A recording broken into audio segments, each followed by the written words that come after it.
નગરપાલિકાની સામાન્ય સભામાં વર્ષ 2025-26નું બજેટ ₹157 કરોડ રજૂ કરવામાં આવ્યું હતું।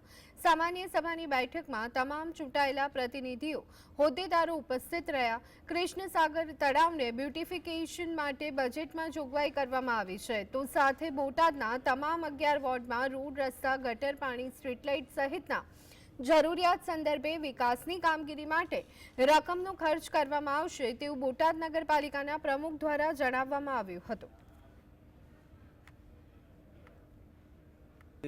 મહેસાણા મ્યુનિસિપલ કોર્પોરેશન અમલમાં આવ્યું ત્યારથી અમારી પ્રાયોરિટી એ હતી કે જેની બાકી વસૂલાત છે એ લોકો પાસે આપણે વસૂલાત કરીએ।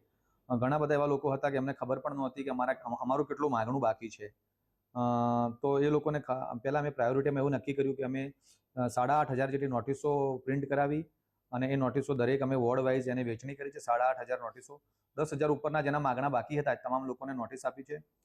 જનરલી જે દિવસમાં 1 લાખ રૂપિયા વેરા આવતા હતા એ અમારી નોટિસો આપ્યા પછી પર ડે એવરેજ 10 લાખ રૂપિયાનો વેરો અમે હાલ લોકો અમારે અહીંયા આવીને સબમિટ કરાવી જાય છે।